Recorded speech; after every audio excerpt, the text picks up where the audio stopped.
AnyLogic as the simulation platform for applied AI.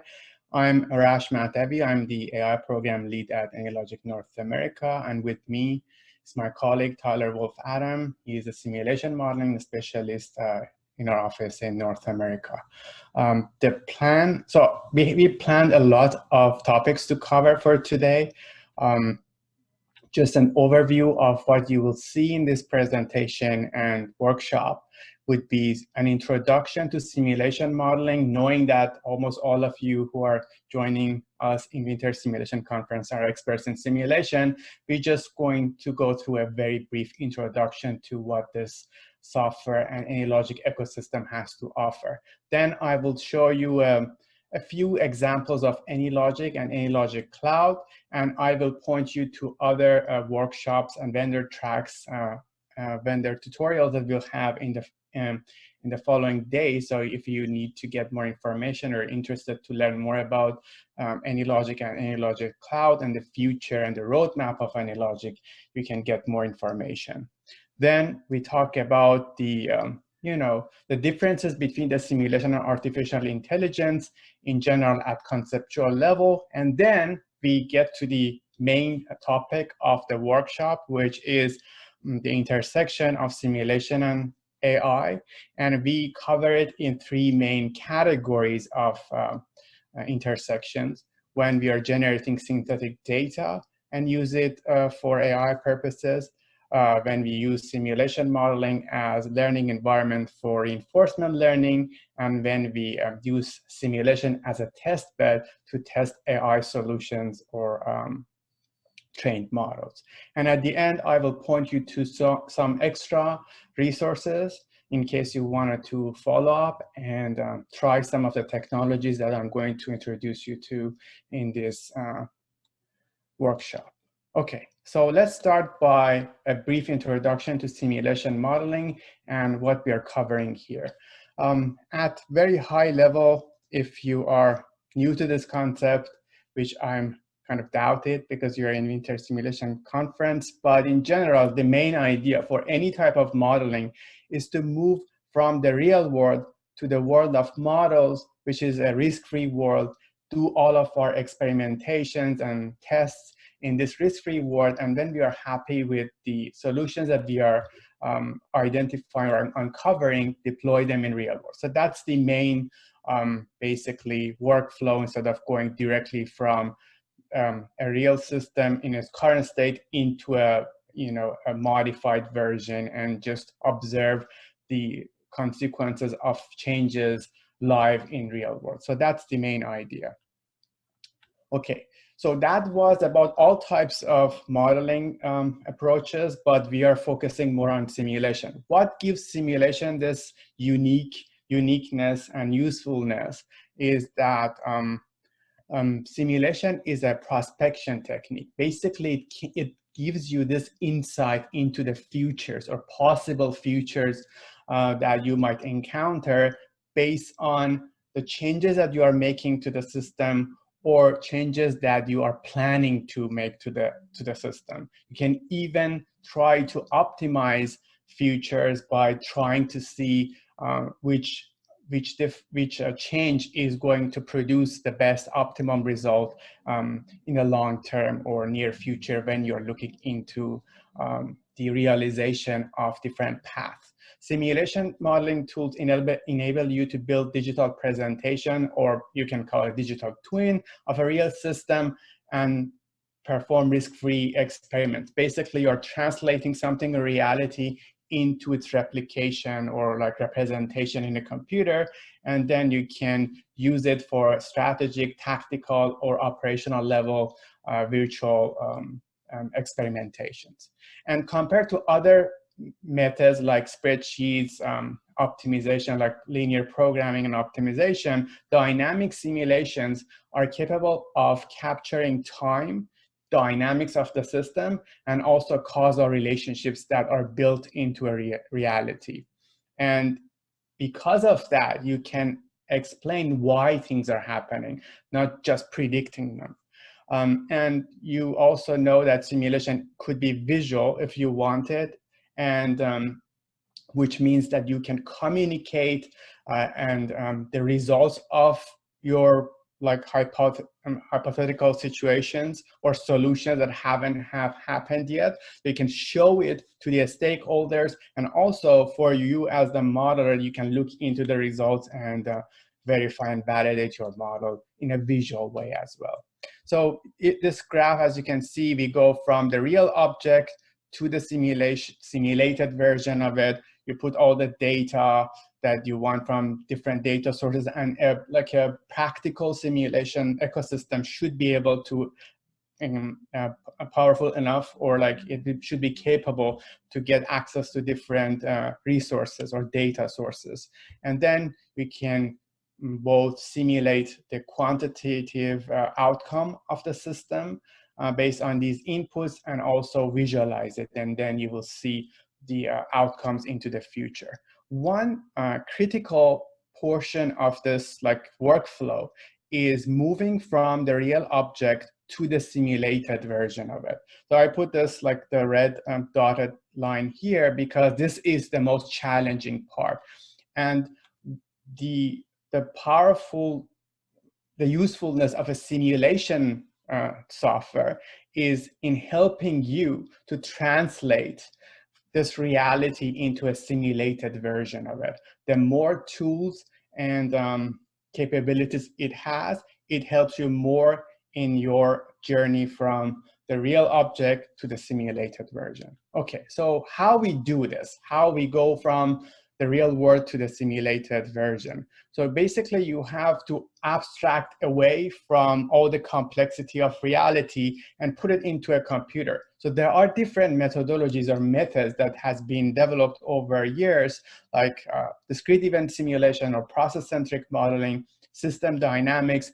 These techniques has been around for decades, and in early 20s, with computation power of computers get a little bit more sophisticated, we started to see visual modeling languages. Things became more visual and declarative, and you get to see better 2D and 3D animation. And at that point, also a new paradigm or methodology starts to emerge, which is called agent-based modeling or individual behavior, which focus on individual behavior of components or elements of the model.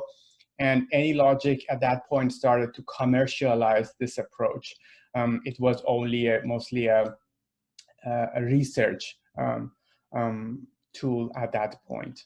And later on, what AnyLogic championed, and still is the only true multi-method simulation tool, is building an ecosystem over the years that lets you to have access to all of these methods, these ways of expressing how your system works in computer, but under one roof. So when you are building your model, you are not limited to any of these specialized languages or methods. You can use them all under one roof and mix and match depending on what you need, which results in more natural and elegant model architectures. Although at the beginning, it might look like a little bit of learning curve because you now need to learn more languages.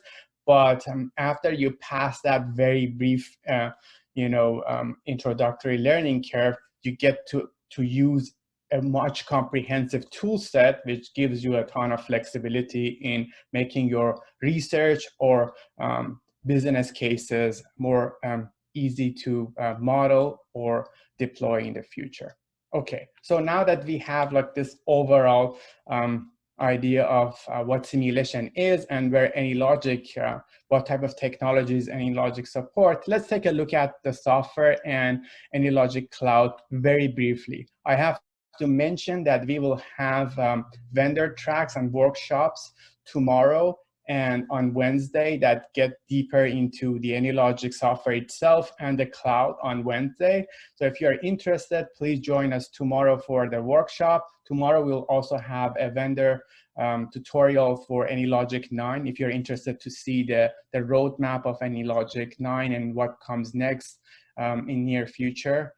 Look into that, and then on Wednesday, our development team will talk about AnyLogic Cloud and more detailed explanation of its capabilities. But for now, I just want to introduce you to this environment so you see, if you are new to AnyLogic ecosystem, see what we are talking about. So I'm going to switch to the software. Again, I'm not going to talk about how you build models or how this platform works, but what you are seeing on the screen is the development environment of AnyLogic.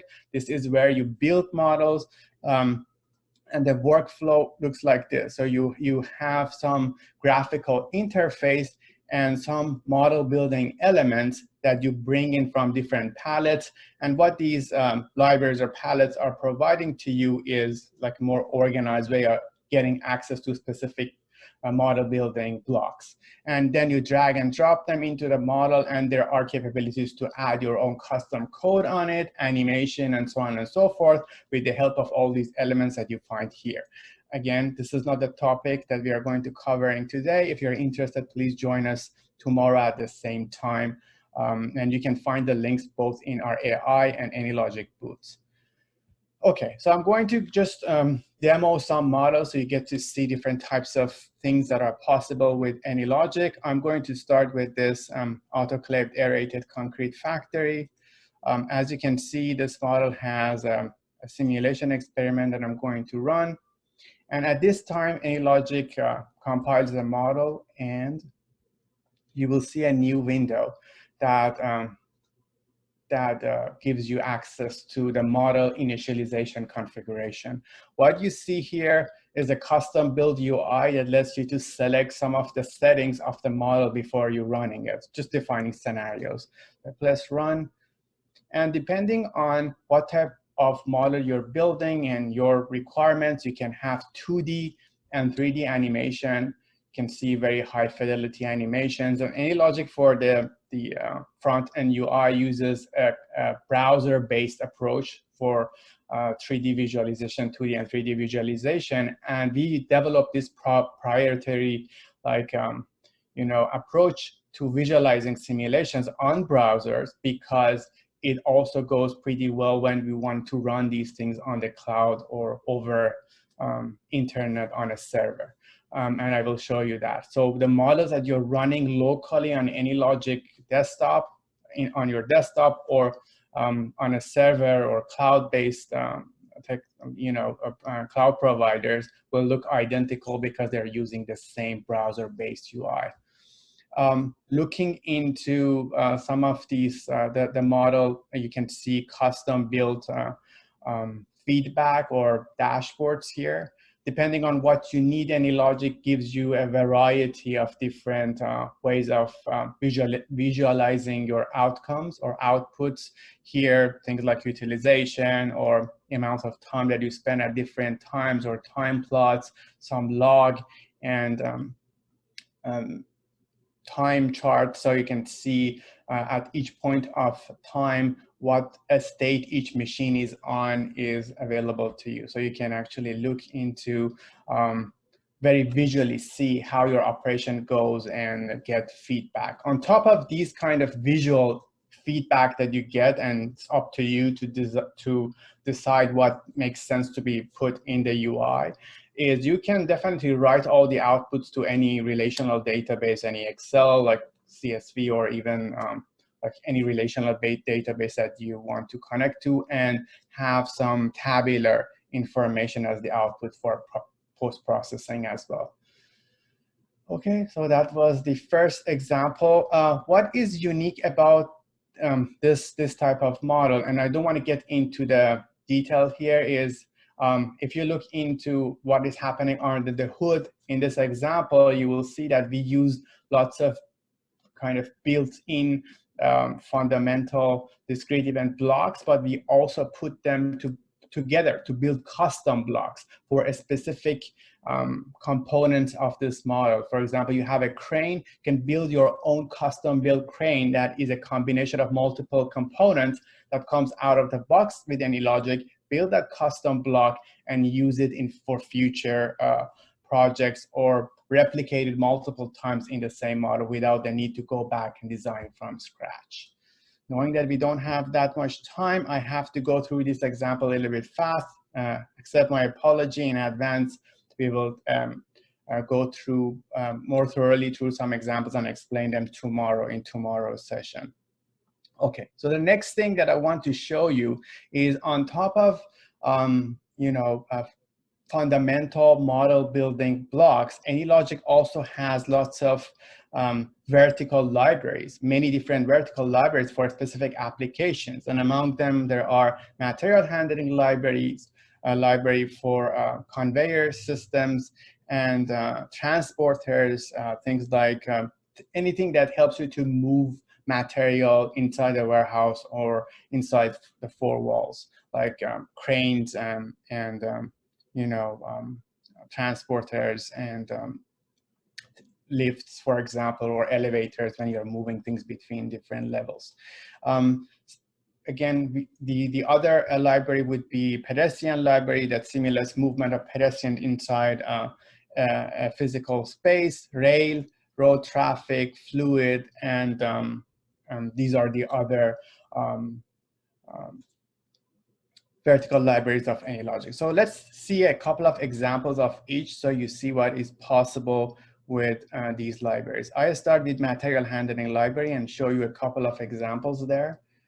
The first one is a fulfillment center, and it has pretty sophisticated conveyor system. The cool thing that you can explore in this model is the layout is configurable. So I can change like the number of receiving zones, for example, that I have here by playing with these levers. So even the layout and the logic of the model or the logic that represents the environment that this model is working on is configurable with this approach. And running the model, you will see in 3D how this operation works. You have the capability to move around and see the operation from different angles, and you can see there is a pretty sophisticated geometry for and elevations for these conveyor systems. And you can build very interesting custom UIs for people to navigate through the operation. So you can make it like bars that people can click on and move around and focus on specific things. Or you can have one view that has multiple angles of the same operation. Okay, I want to show another example of material handling library, which focuses on the transporters. And AnyLogic supports two types of transporters. They could follow path or which we call path-guided transporters, or they can just move in a free space. And this example that I'm showing you, these transporters or AGVs are moving in this environment in a free form, understanding each other's presence and also all the other obstacles in this environment. So you don't need to worry about how they find a way. They will find it based on the shortest path. If you wanted to guide them more, you can, but if you just say this is the endpoint, like a start and end point, they will figure out the shortest path between those 2 points, knowing that there are obstacles along the way. And similar to other type of models, you can build these custom user interfaces. And for this library, you can also see a density map of the presence of these AGVs throughout the simulated time and where was the congested areas, for example. Looking into the logic, what I want to put emphasis on is in majority or almost all of these vertical libraries, the declarative language that you're using to define the logic is a flowchart. So you're building models by flowcharts and sequence of like things that need to happen. So it's very in line with your experience with discrete event simulation and just step-by-step guiding of your 8 entities or agents throughout the flowchart. So very declarative, easy to follow, and visual. Okay, so let's move to a couple of other libraries. I will start by pedestrian library. Let's take a look at this and subway entrance hall. This is an example of pedestrian library that has been used extensively in lots of big scale projects. And one recent use case of this library that is very popular is for social distancing, because you can measure things like in 2D, you can see the congested areas where people are waiting. You can even build dynamic, you know, counters or some form of records of how many times they get into the personal space of each other. You can put some rules that they have to walk with specific social distancing, regulations. They follow those regulations and see how it's going to affect their movement. You can try different, work schedules or times to see if it can kind of manage the social distancing guidelines. And this also could be used for design of environments, evacuations, safety reasons, and things like that as well. There are many use cases, even for designing, like, let's say, shops, museums, things that you wanted to be in charge of the flow and guide people to a specific part of the layout. That is also another thing that you can test on this with this library. Okay, so next would be an example of road traffic. This is another library that comes with AnyLogic. By the way, everything that I'm showing now is going to be available. It is available as part of the AnyLogic professional license. So everything is there. So when you're buying AnyLogic professional license, all of these packages are come with it. Even if you have a university researcher, you get access to all of these. If you're using the personal learning edition, which is free, you might have some limitations on some of these extra vertical libraries, but still the limitations are very generous, so you will be able to test all of these examples that I'm showing right now.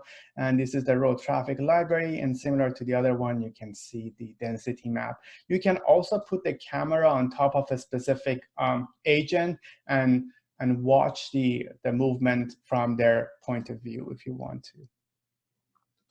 Okay, so now that I've showed you some examples of vertical libraries, I want to show you two examples of multi-method modeling. These are pretty simple ones just for the demo purposes, so you see how this concept works, but if you are interested, there are more sophisticated examples in AnyLogic repository to look at. So the first one is a supply chain example.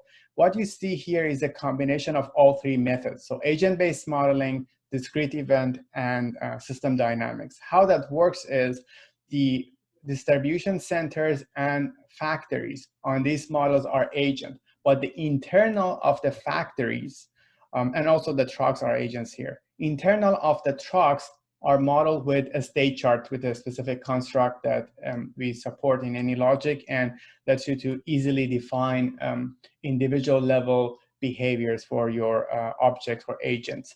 But for the these manufacturing centers, which are these red icons, we use for their internals, what is happening inside the manufacturing center. We use discrete event and system dynamics. And basically what I did is I clicked on Chicago and I went inside Chicago. So what you're seeing here is a process of how this manufacturing center is processing incoming orders, which is modeled by the discrete event process. And you see the production is like a continuous production that is modeled with the system dynamics. So you can see that you can mix, and these two constructs are both inside an agent. So you have a model that is a multi-method one with a combination of all of these methodologies. And basically, AnyLogic doesn't put any limitation on the way you're using these different methods. So if you need them, you can use it based on what makes sense for each component at the global level, or for the architecture of your model to make things more scalable, if that makes sense. And lastly, I wanted to show you an example. Like, this is the example, simple, but demonstrates again another way of combining or building models with different methodologies. You have agent-based approach of some form of epidemiology model that you see like a flu being passed along people in a community, but depending on how many people are sick, there will be some request for use of a treatment center or a hospital. And then we can gauge how much capacity we need in our hospital to deal with the demand that comes from this epidemic or pandemic in this case. So I just wanted to mention that like these type of models could be easily done with AnyLogic. And the point here is, so this part, the epidemic and like the flu infection being passed between people made sense to be modeled with agent-based model at individual level. We did it with that approach, and the treatment process of how many resources we need for the treatment made sense to be modeled with a flow chart, as we are usually do in hospitals or process-centric systems, and therefore we modeled that portion with a discrete event model, and it all makes sense. Okay, so I spent too much time here. I want to also mention that we have AnyLogic Cloud, which we will talk about on Wednesday around noon.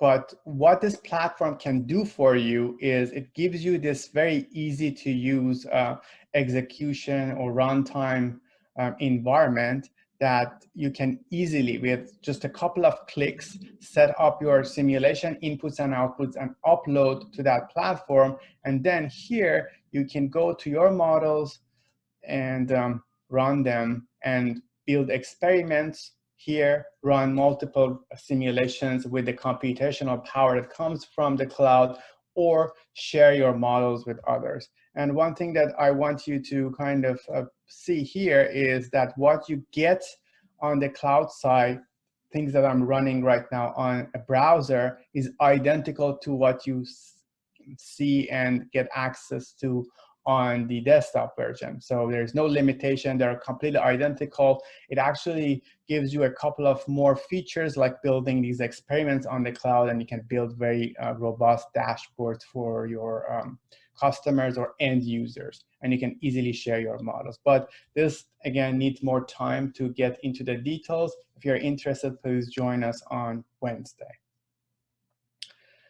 Okay, so now let's get back to the main topic of this presentation, which is simulation and artificial intelligence. So just some conceptual ideas about where simulation is different from artificial intelligence. The main, like if you wanted to kind of say everything in a very concise way, is simulation uses causation versus machine learning or AI that is mostly built on uncovering correlations or relationship between different features in the data that you record historically.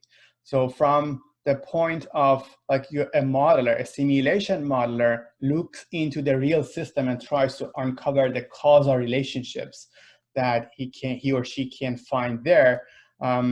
And it has to be in contact with the subject matter expert, learn about how that system works, and then try to model those rules into the simulation. Versus a data scientist, again, this is a pretty oversimplification of the process, but just the gist of the idea. For a data scientist, the focus is on the data, and the assumption is all the relevant information that we can extract for based on our objective is kind of inside this data. So all the data scientist needs to do is to get that data and try to uncover those information that is inside it. And theoretically, the data scientist does not need to know that much about the real system. They can just focus on the data and uncover the relationships between different features. And if I wanted to kind of summarize some of these things, simulation modeling is great in capturing the dynamics of the system and stochasticity or randomness. You can uncover all the underlying rules and interdependencies because you know how things work. And You can also explore novel scenarios into the future, things that haven't happened in the past. You can even go into the past and do counterfactuals, try different scenarios in the past that haven't happened. These are things that you can't do with data-driven approaches. And you can also visualize very easily in simulation because you're simulating the actual operation. And you can build other experiments on top of a base simulations like Monte Carlo optimization and make decisions or make recommendations based on running simulations. In contrast, machine learning, there's no need to uncover the actual rules or implicit rules of the system, but it makes things more fast because all you need is data if it's available. And sometimes they are pretty effective in providing very predictive futures, and they can very effectively uncover historical patterns in the data. And with they used to be much more cumbersome to do with AutoML platforms and all the new packages that are coming out every day. Building those models becomes easier and easier by the day. So definitely ease of use is a good point for just machine learning or AI tools. Okay, but then we are going to focus on the intersection of these two. And before I get to the point of explaining why this intersection is important, I want to put more emphasis on one unique aspect of simulation modeling that makes it extremely unique and to some extent something that you cannot replace in a AI context. And that is the unique feature of simulation which lets a modeler, a human, to put its understanding, its causal inference of how the system works into a model. So in other words, in an ML model, the way that they work right now, they are just looking into a data and try to uncover some form of correlations, extracting all those correlations. But there is no way to infer any causal relationships from the data. You can get very close when you're having really good models, but absolutely they don't even claim that they can uncover causal relationships. In contrast, simulation on its core is built based on a human, a modeler, using its own understanding of the system and extracting those causal relationships. So that unique component that the modeler has been put into the simulation is the core unique feature that adds a lot to any other ML solution that will be mixed or work together with the simulation. So this is what I wanted to put emphasis on. This is the core capability that we are looking for. So knowing that, how we can use these two different approaches to uncovering knowledge from looking into existing or systems is possible. So yeah. We just to make things simpler and easy to digest, we tried to categorize these intersections into 3 different categories. And you can do it in different ways, but we feel this is a pretty easy to understand categorization. We think that the first case could be generating synthetic data with simulation and then use it in some shape or form with other AI solutions.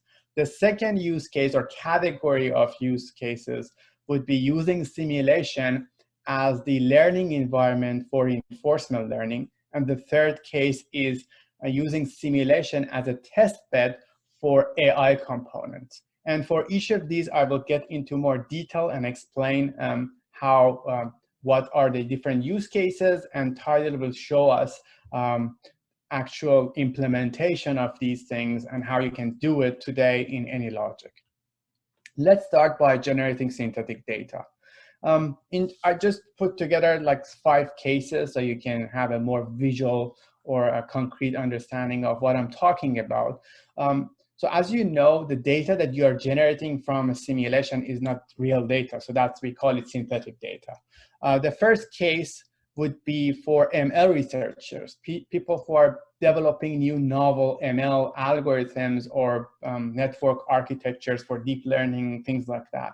They want to test these models to see how good they are. And the challenge becomes how we can have some form of objective, noise-free data, and maybe unlimited number of them, or unlimited number of labeled data.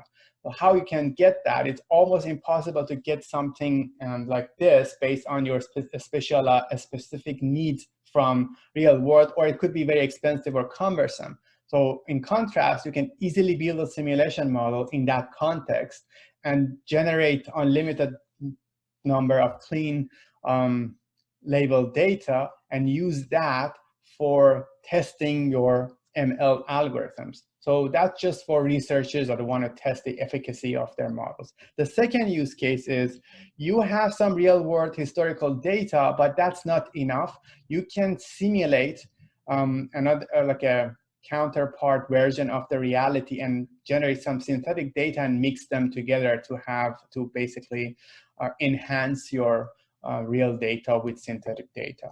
The third is using the simulated data or synthetic data to build a proof of concept for somebody else. Basically, the idea is like this. So you are an ML engineer, and you know that you can do a great job with this specific type of data, predicting some very specific thing for, let's say, a customer.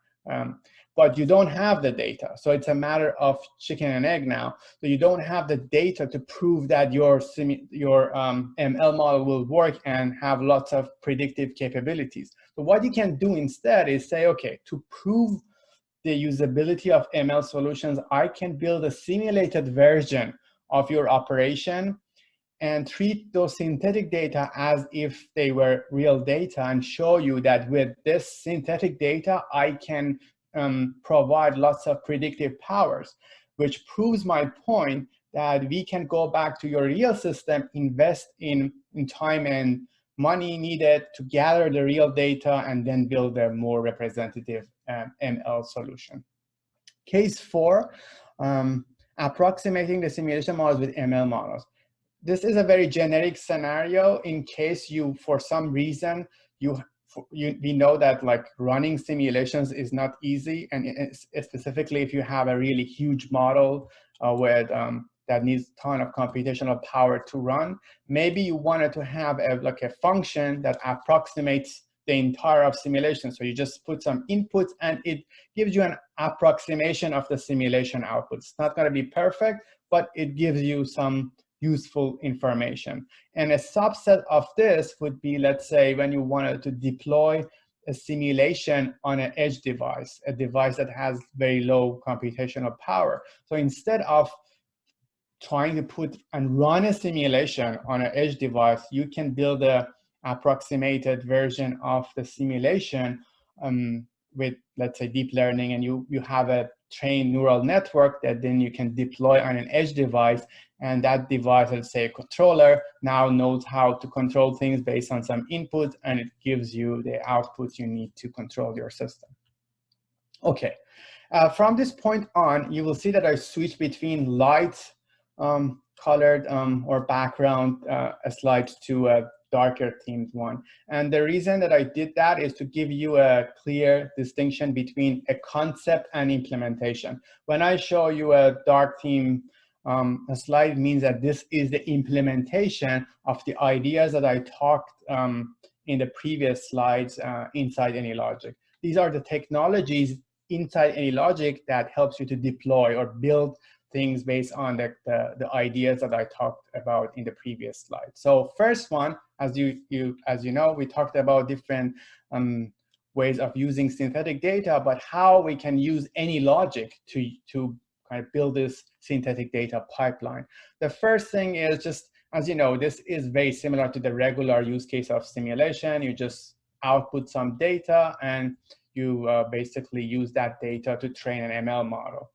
So you can do it based on built-in databases of AnyLogic, write it to that, write to external data sources in AnyLogic, or you can make it more like a live loop, not for reinforcement learning, but just to get the data, generating the data first, do the ML training, and have it in one go, instead of first writing it out to a database in an offline mode and use that as a proxy between your simulation and the ML. So in the second, these two with AI, Cloud, and Alpine, you can do it in one workflow. You can say, this is the setup, run the simulation, you get the data.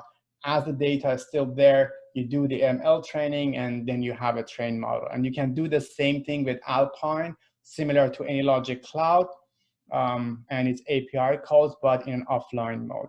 So now Tyler is going to show us an example of a model that he built as an approximation of a real simulation example. And he used external databases. So he wrote out all the data and he trained the model. So with that, I'm going to stop, and Tyler is going to show you that example. Thank you. Okay, so for the model, I used the consumer credit model, which is one of the default AnyLogic models. So in this one, clients are coming into the system and trying to apply for some credit, either online or in office.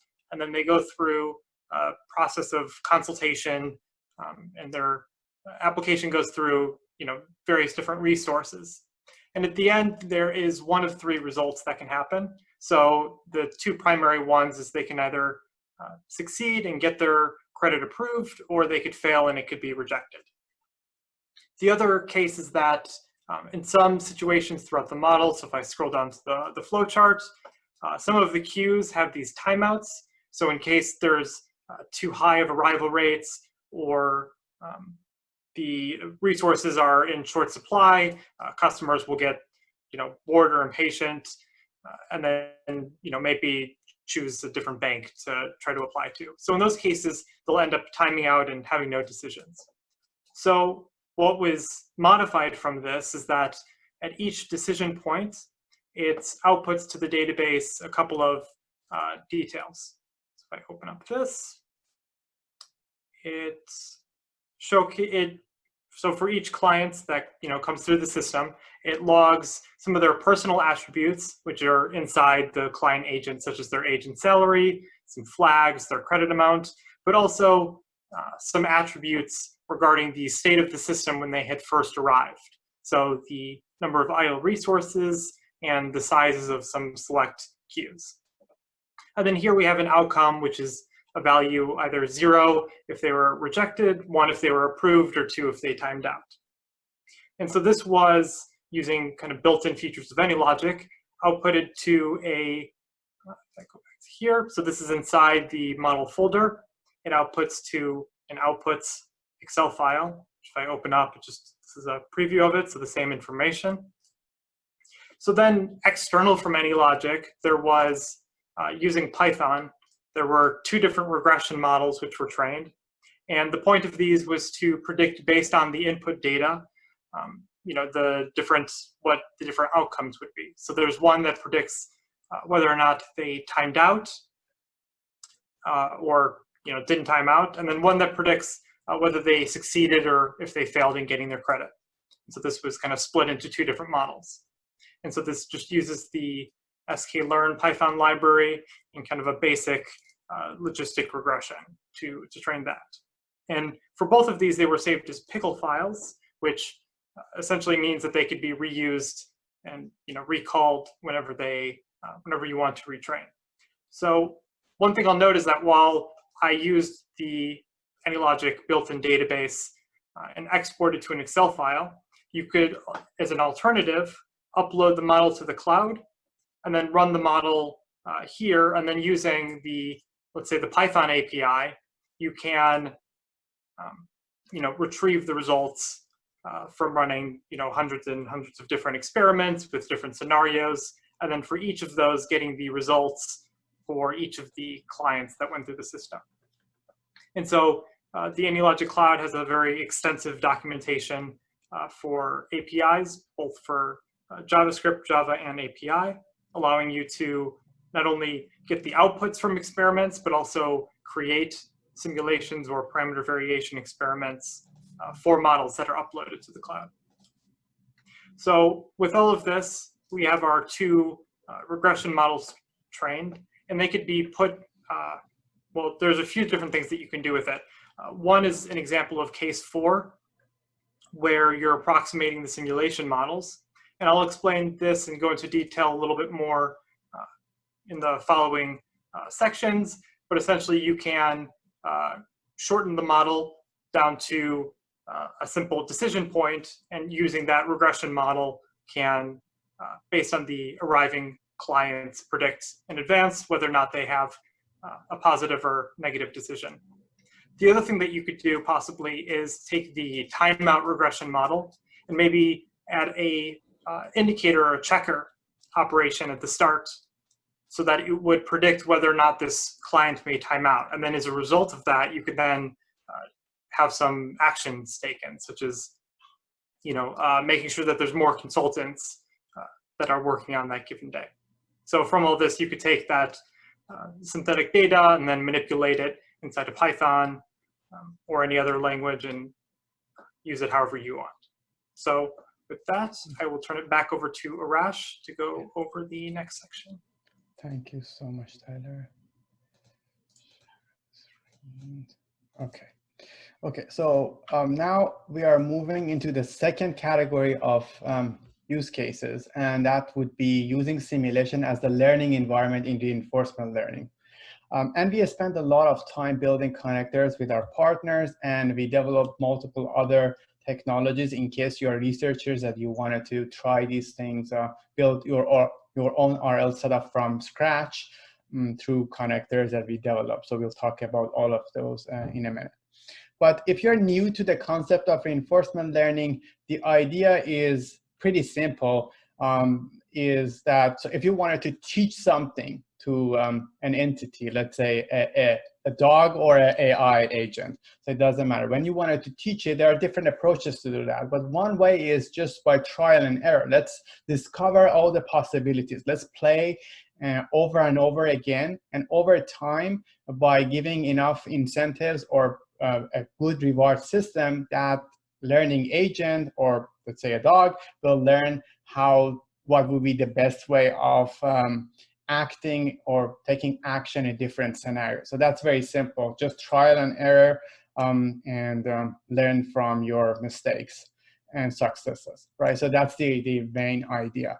Where simulation comes into play is we are going to, with simulation, provide this learning environment, the playground for the AI to play with and learn from.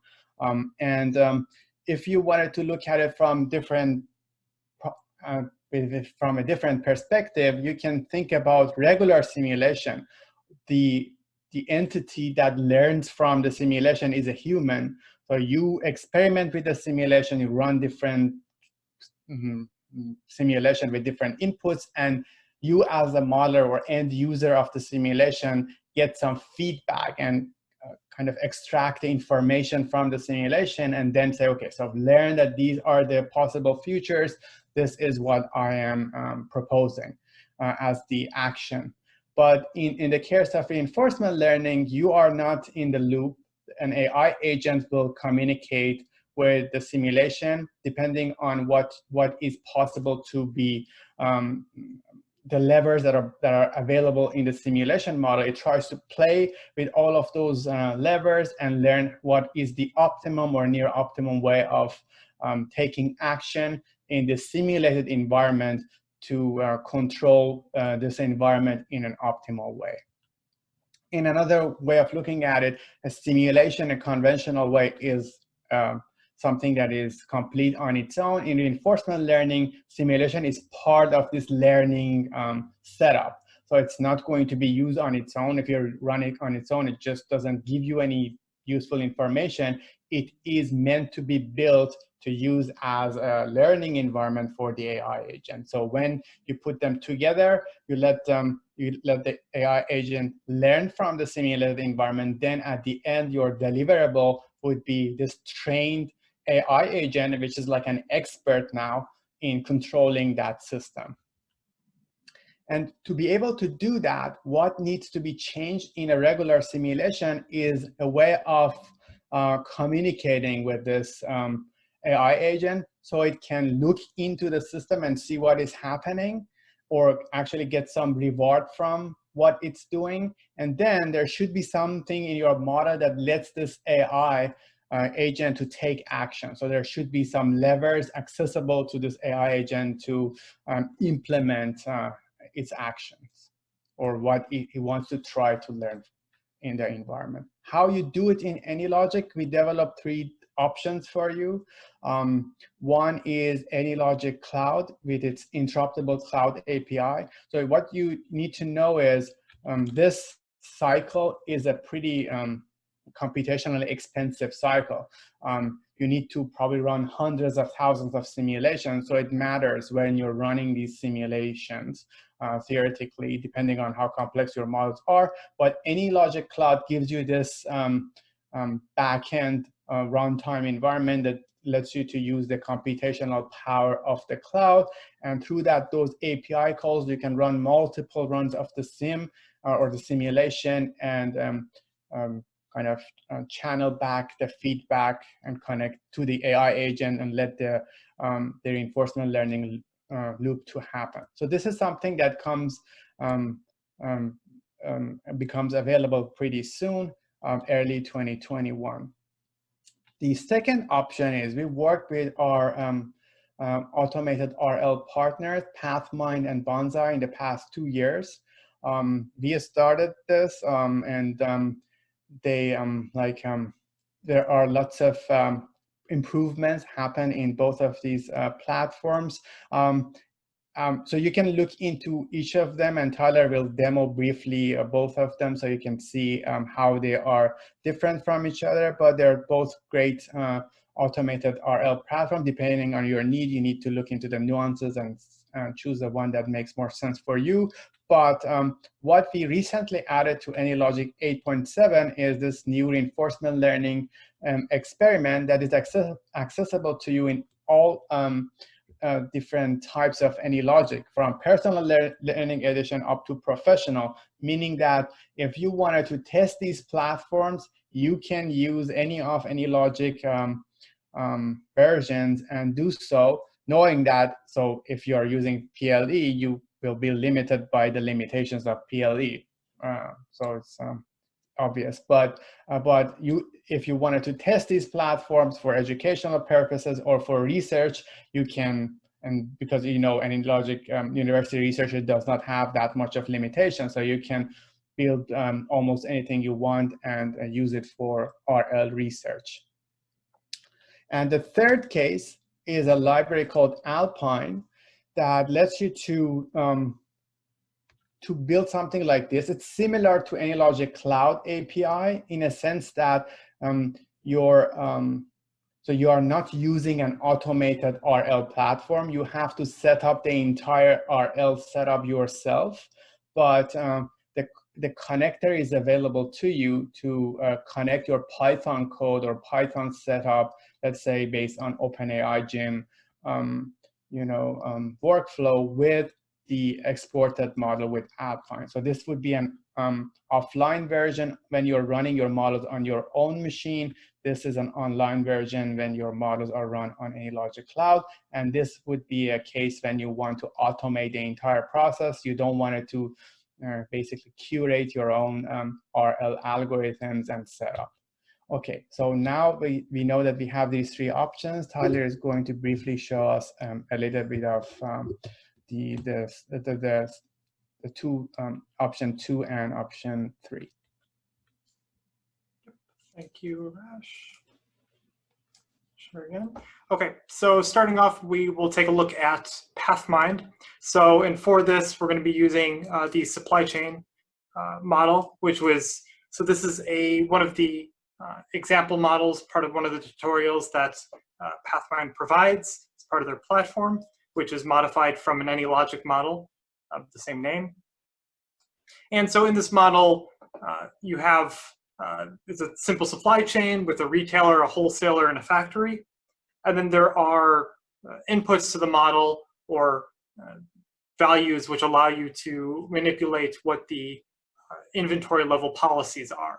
And so the goal is to manipulate these in such a way that minimizes holding costs, which increase with larger inventory sizes, and then also reduce wait times, which happens as the inventory levels decrease. So there's kind of a complex interactions happening here between the three facilities.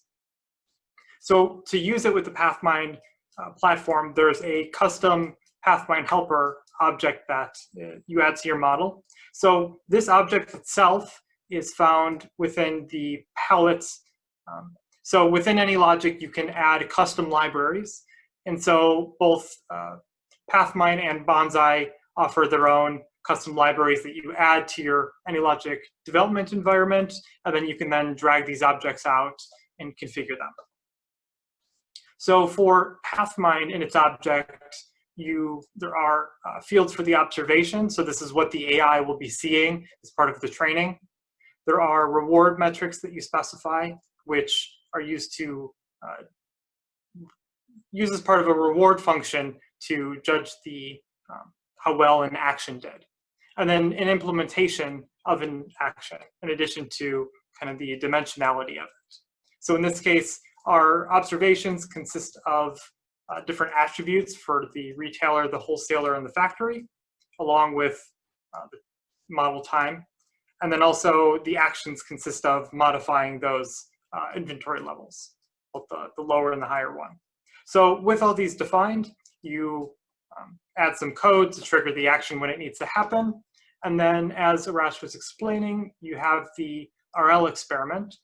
So because PathMind has all these fields defined within their PathMind helper, you could leave all this blank. And then there's an export to PathMind button at the top. This will compile and zip up your exported model. And then after you paste in an access token, we'll automatically upload it to the PathMind platform. And you'll be brought to a screen that looks roughly similar to this. So here you have a few different boxes. This is where you define the numerical reward function, which is used to judge how well an action did. So, and how they're calculated within PathMind is typically by comparing observations before and after an action. And so in this case, our numerical reward function is based on the difference between the daily cost and the wait time. And then you have these access to these variables. Additionally, on the right here, you see all the observations that were included.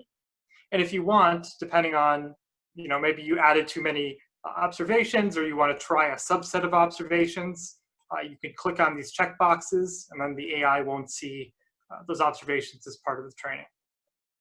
And then you go ahead and start the training, and when it's done, it will look something like this. So when training is finished, you have a few different graphs here. Here it shows your simulation metrics, so those values that were added. And these are all shown over the course of the AI training. So you can see that the inventory levels over iterations decreased. And then same with the mean daily cost and inventory levels. These are then displayed down here for convenience. And then there's also another chart to display how your reward was over time. So you could see that the reward is increasing. So now that this training has finished, you could export the policy, and it downloads as a zip file. Excuse me, Zoom is in my way. So if I go into the AnyLogic model folder, you could see that I've already added these policy files here. And then what you could do is you could test the implementation of those policies by going back into the PathMind helper inside your AnyLogic environment. and then changing it to use the zip file for your policy. And then when you run the model, you'll be able to see the impact of the simulation as a result of that. And so, in any case, so they also provide a Monte Carlo experiment as part of the model that they provide, which is downloadable from their website. And then, so I want this one. So there it does that. And then if you run the Monte Carlo, you can compare the results of the AI policy that was trained versus an optimization, which was performed using the AnyLogic OptQuest. AnyLogic's built-in optimization engine, which is OptQuest. So here you can see that the levels will now fluctuate by themselves. And there's this event here that's firing at a recurring interval.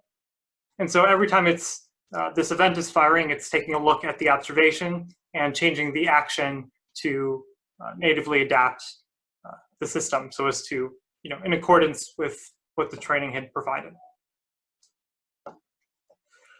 So switching over to the Bonsai platform.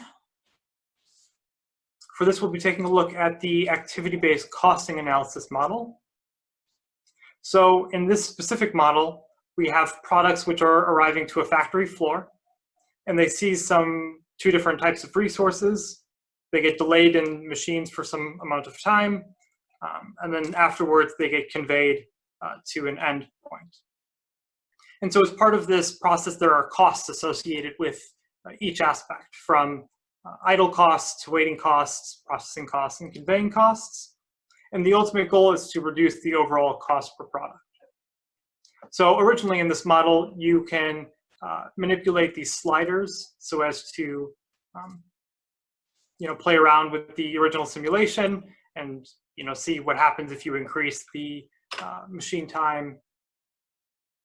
If you increase the machine time, there'll be a backup of products eventually. Same if you decrease the resources, and all of this is adapting to the overall cost per product as the simulation advances in time. So the goal here is that based on a variable arrival rate, we want to configure these other 4 sliders so as to minimize our overall cost per product. Similar to Pathmind, there's a Bonsai connector object, but in the case of Bonsai, it's used exclusively just for your access tokens. You define the observations and the other attributes inside of the RL experiment. So here we are listing the various different fields that we want the observation to be consisting of, in addition to implementing those. Same with the stop condition, the action, and also the configuration, which is a kind of the starting condition for the model. So when each episode starts up, we'll use this configuration for that simulation run. So once this is all configured, you then use the export to Bonsai option. This will save itself to a zip file. And then to use it on the Bonsai platform, you'll first need an Azure account, and you'll need to be familiar with that and how to get that set up. And then you can, under it, add a simulator, choose AnyLogic, and then upload your model. And so then what it will do is wrap your simulation model in a Docker container, and then it's able to be natively used inside this platform. So for the Bonsai platform, it has its own language for machine teaching called Inkling. And Inkling is a declarative language that's specifically used for AI training. So it kind of abstracts away from the lower level machine learning code that you would need to implement otherwise in Java or Python. So here, after you've uploaded the simulator, it kind of detects the various different fields, and you can actually create a brain from this. And then at this point, you can kind of define the ranges. Similar to Pathmind, there's a mechanism to kind of take a subset of the observations you passed. And then there's definition of the action and the configuration, some auxiliary functions. And then at the very end, there's the reward function, and then there's this graph. So in this graph section of the code, this is where you're declaring how you want the lesson plan to be for the AI, for the brain to learn with. So what's unique about Bonsai in this case is you could set up multiple lessons to kind of build the learning process incrementally. So at the start, you could introduce conditions which are easy to learn from, and then slowly advance that to more complicated scenarios, and introduce various different lessons for learning different components of your system, which is especially important if you're not wanting to try to throw everything at it and try to have it learn everything at once. So when you click on train, it uses the spins up multiple instances of your uploaded simulator, and then at the very end, you'll be able to see the graph, which is taking some time to appear. And then what you could do afterwards is you can export the brain. So when you export the brain, you're able to wrap it in a Azure web app, and this allows you to have a endpoint where you could use HTTP requests to predict what the output should be based on a given input. So for example, I could say, test this out. If the arrival rate is 0.65, it will tell me what my actions should be for that based on that input. So once you have a URL composed for this, you can then go back into AnyLogic, and inside of your Bonsai connector object, you could paste in the exported brain address, and then it will natively query that exported brain. So at this point, what you could also do is take this and upload it to the AnyLogic cloud, which is what was done here. So if I go to my models and this, and so now I can run this activity-based costing analysis, and this already has my exported brain address built into it. These sliders are now disabled because they're controlled by the brain. And so now I can change the arrival rate, and you'll see that these change on their own based on what the result of the queried brain was. So that's kind of a short summary of Bonsai. So lastly, we have something that was briefly mentioned before, which was Alpine.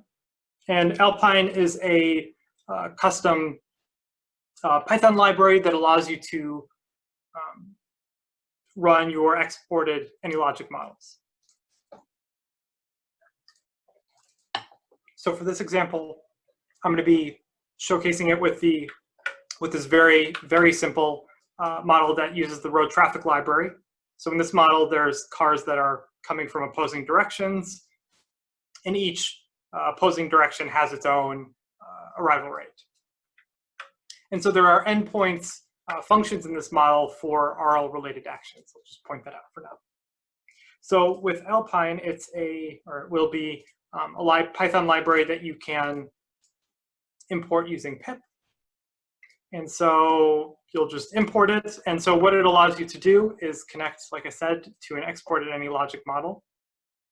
So here I'm specifying it's the model.jar file. You can create multiple instances from that model.jar.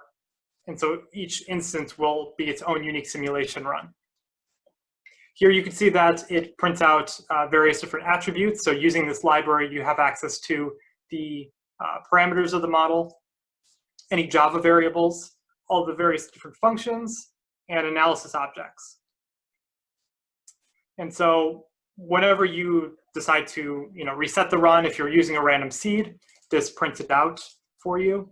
And this is useful because the server itself, which is running behind the scenes, is Java-based. If you wanted to recreate this instance of the run, you could just paste the seed into your AnyLogic simulation environment or the development environment and have these same results. As you kind of saw from the pop-up, after resetting it, I ran the model, advanced it for 1 hour in 8 increments, and then looked into the model to get the built-in data sets. And so this is what popped up using the matplotlib library. So this is not only useful for just running your AnyLogic models within Python, but also for reinforcement learning.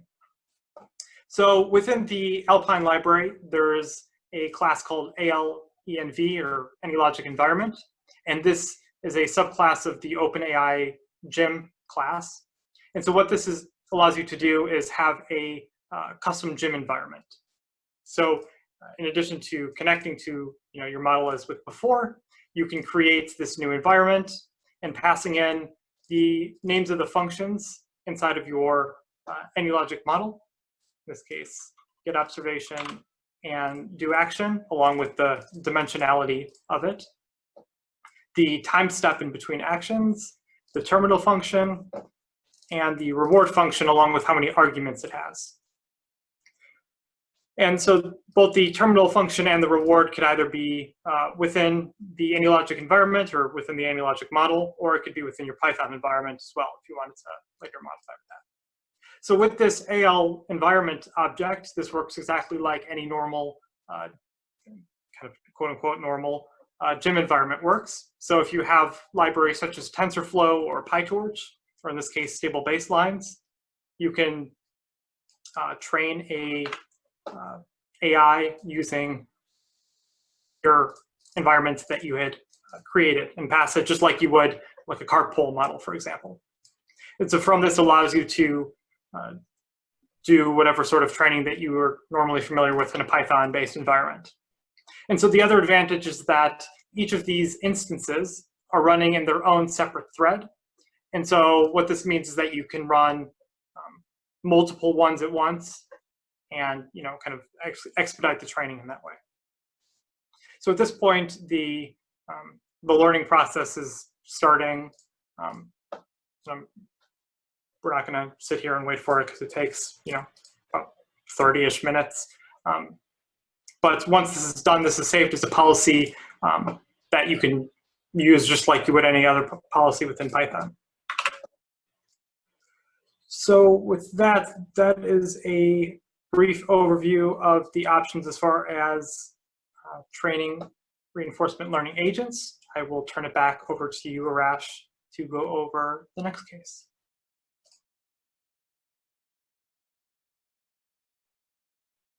And you're still muted.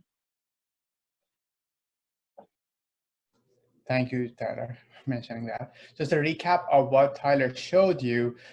He showed you these two workflows for Pathfind and Bonsai. These are automated RL environments, meaning that all you need to do is to make the connections, basically defining the configuration, action, and observation spaces, and then upload it or export the model and upload it to Pathfind and Bonsai for that automated RL to happen. In case of Bonsai, Tyler showed you that you need the Inkling code as well, just to set up the machine teaching environment as well. But majority of the work is automated in these platforms.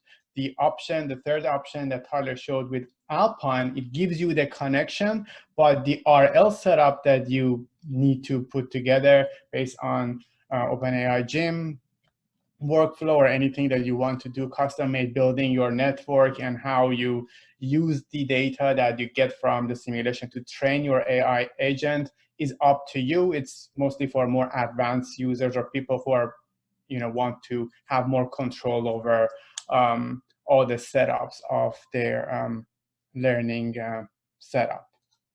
With that, let's move on to the third category of use cases, which is using simulation as a test bed for trained AI. Let's take a look at some of the use cases that we identified so far in this context. The first case is using ML models, a model that is already trained, and put it inside the sim as a substitute for an input in an original simulation. For example, Tyler will show you an example that you have, instead of having a distribution in a delay when you wanted to capture the amounts of time that an entity or agent waits in a specific block, you can use a distribution. Say it's a random distribution with a triangular shape. But instead, you can say it's based on a predictive ML model that we trained based on historical data. And if you're using agent-based modeling, you can actually associate it with the characteristics of the agent that comes and needs that prediction. So it becomes super useful when you're building multi-method models, which are the combination of agent-based modeling and discrete event simulation. For case 2, we are using ML models to approximate the behavior of a specific component. Just imagine that, so as you know, in this type of general purpose simulation tools like AnyLogic, you are not getting deep into the physical level of, let's say, how a chemical reaction is happening inside a block of concrete as you move it on a conveyor, right? So you don't see those type of things. We are not getting into physical level things. But let's say for some reason you wanted to capture something like that at individual level, and that is not something that you can simulate, but you can approximate that, maybe a character like a moisture content, with an ML model. You put that ML model inside a component, and as it moves, if you need to know what is the current moisture content here, you can ask it from that object, but the response that you get is not simulated. It will be predicted from that ML component or train ML model that you put inside the object. Case 3 is using deployed ML models in the simulated environment for a more accurate simulation. Meaning that as we go into in reality, more and more ML or AI solutions are being deployed in reality, it becomes more and more relevant for us as simulation modelers to be able to incorporate those components into the simulated versions in an accurate way. So if we go to a bank and they are already using 3 ML models to maybe sort some of their transactions, and you wanted to build a simulation out of that, so now you have to have some version of that ML incorporated into your simulated version of the operation, which is, you need that kind of capability in your sim tool to be able to do that. Case 4 is testing the impact of AR solution on the system's overall performance. So what is common right now in the data science community is to focus on a specific component and use data there and test it based on some test data and say, okay, show me the accuracy of like my prediction based on the portion of the data that I put aside for testing. And then I say like, yeah, this has a really good prediction power. This is a good model to predict, for example, demand for my store or this specific shop. Okay, so you have that. But the problem with that is this is just one part of a bigger picture. And if you wanted to make really good decision and test the result of changing the accuracy in your predictive models, you wanted to put it back into an overall system and see, now that I know more about my, for example, demand, and I can predict the demand in a more accurate way, how it's going to affect my operation. And that's where embedding these ML or testing these ML solutions inside simulation comes into play, so you can look into the overall picture and make more holistic decisions rather than just focusing on components. Say, I improve this component, but I don't know how it's going to affect the overall system. And people who are experts in process-related optimization, they know that the bottlenecks are always shifting and moving and are dynamic. So just getting rid of one bottleneck is not going to always improve. Sometimes it might be even makes the overall performance worse. The 5th case is visualizing the math. Let's say you are people who are doing data science work and providing machine learning solutions. Those are basically all mathematical models. So showing a result there is almost lacking. So you can do some, graph to show like that you're improving some metrics, but showing that it actually has some improvement on an overall system is something that you can't do only with ML. So you can put it inside the simulation, and the visualization capability of the simulated environment would be a very compelling medium for the end user to understand the usefulness of those ML components. And case 4 is what Tyler actually showed a couple of times in the previous section. When you are done with your RL training and you have a train policy, you can put it back into the simulation and say, okay, so now let's test this policy. Let's see how good it performs in controlling this system. And instead of first deploying in real world and see how it behaves there, but you can actually do some tests in the simulated environment that it's been trained on to make sure that at least it is controlling it in a desirable fashion. Okay, how we can incorporate ML models or embed them into simulation, or basically using simulation as a test bed for trained AI. The first option is when you have these trained models on any of these, like let's say, platforms like Azure, Google, GCP, or AWS, or any of these automated ML providers, or like big tech companies that provide you these platforms to train your models. They usually give you some form of endpoint to like a web app, let's say, that lets you to talk or get results from those trained models. And AnyLogic is a Java environment. Through API calls, you can easily call them and incorporate those trained models into your simulation. So this is pretty straightforward, but the second and third option is something that we built with collaboration with our partners or internally to give you more tools. So the second options, we partner with H2O.ai. They have this very unique automated ML platform that is very popular among the data science community called driverless AI. And we kind of documented and built a very easy to follow workflow for you if you're using their products, so that you can incorporate your trained AI solutions into AnyLogic and simulate them as part of your model. And the third option is a connector between AnyLogic and Python, which lets you to get access to any Python packages or any Python code or algorithm that you have in Python. On top of that, this could also be used for getting access to any trained ML model that you have on your machine locally, and get prediction from those trained models and add it or embed it as part of the simulation moving forward.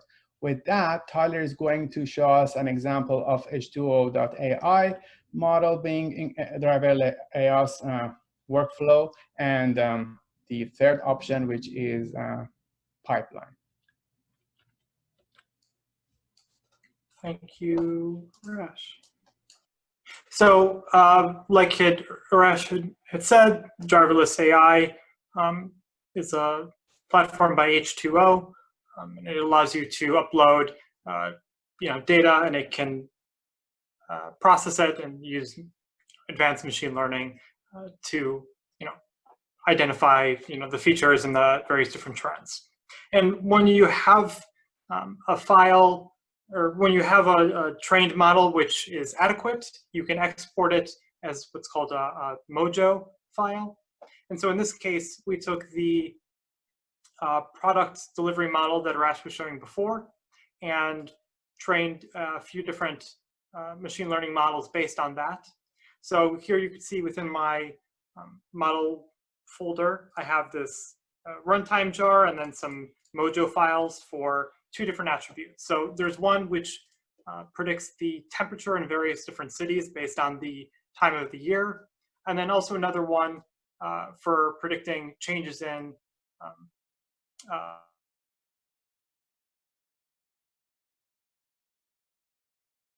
order amounts based on with or without a COVID effect implemented. Option to choose these at the startup, and when the model starts up, it starts running. So it's utilizing these trained Mojo files that were trained in H2O, their driverless AI platform, and so you can get various different statistics on it. And so you could change these on the fly to either use kind of random inputs or utilize those H2O forecasts.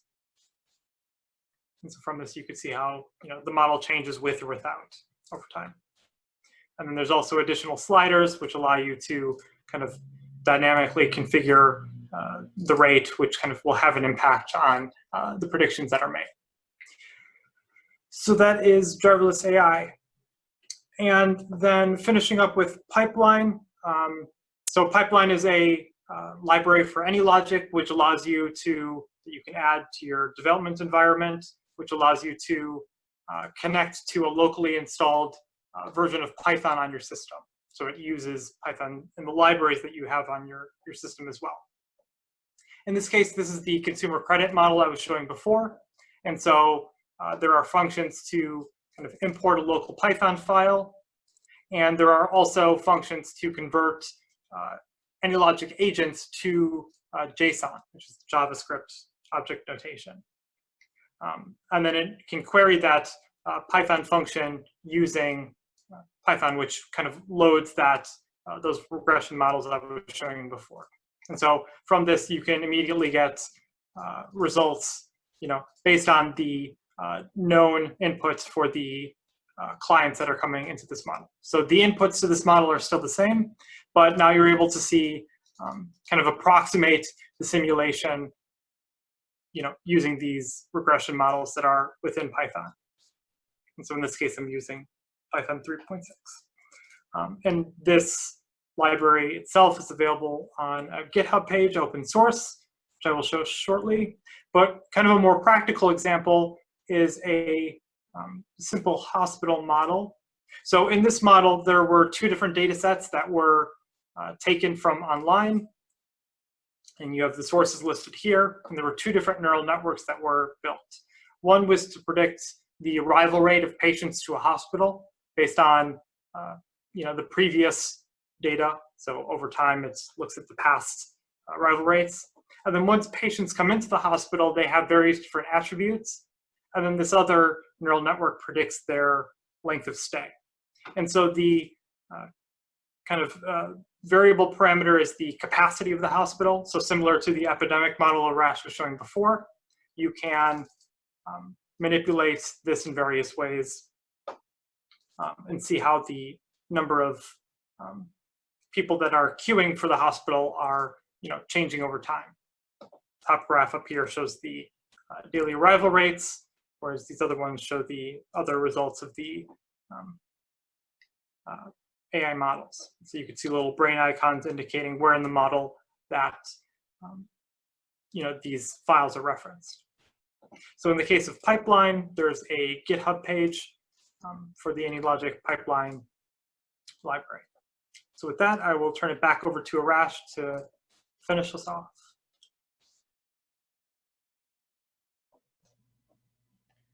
Okay, thank you so much, Tyler. Going back to our three major categories, this is just a summary of what you saw there. As you realize so far is we are providing different ways and approaches for implementation of each of these categories. And we intentionally are doing this because we are aware of the fact that people have different workflows and needs. So we are not focusing on one specific technology. We know that some of you may want to use cloud runtime environment. Some of you prefer to do things for research, maybe offline. Some of you might have offline computational power that is good enough. Some of you prefer, automated platforms like Bonsai Pathmind for reinforcement learning or H2O for training your ML models. And we are understanding that you might want to work either in Python or Java based on what your language of choice is. And we are providing this ecosystem. So regardless of how your workflow will look like, you will find something that satisfies your requirements. And we are keep doing this. So we are keep looking into anything else that can add to this ecosystem. So the time you are investing, so we know that the time you invest in learning simulation or a specific ecosystem like AnyLogic or any other tool in simulation is very valuable, and it takes some time to master these technologies. And we want to we really value your time, and we want you to keep getting access to the latest and greatest technologies in AI. And we are working with multiple partners to make sure that we always have the latest for you available. At the end, I wanted to show you a couple of resources if you are interested to follow up on some of the things that we showed here. Everything that you need is available in AnyLogic.com website. First, if you wanted to download the software, you need to go to the download page. A personal learning edition is a free one that you can download and have perpetually. It's pretty generous in its limitation.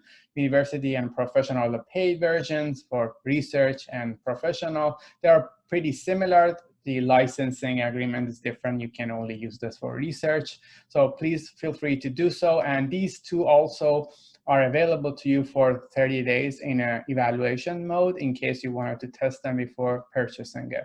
For more resources about AI, please go to AnyLogic.com. Again, features, artificial intelligence, and you will find landing page for Bonsai, H2O.ai, and Pathmine.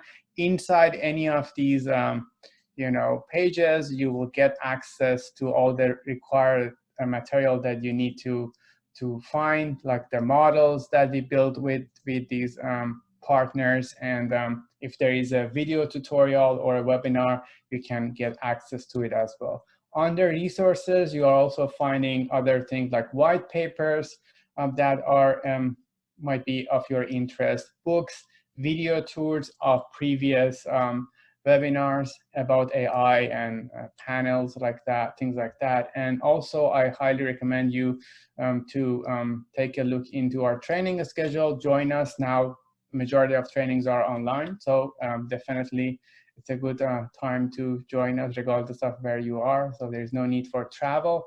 Yeah, and with that, and one other thing, in case you are interested to inquire about anything about the software itself or other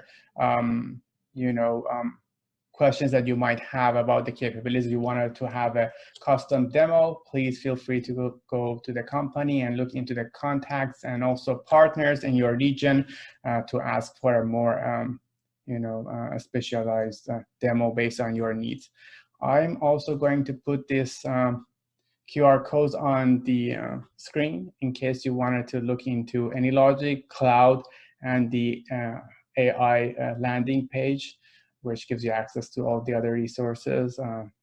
And with that, I'm going to end this workshop. Thank you so much. I really appreciate all of you that joined this workshop and stay till the end.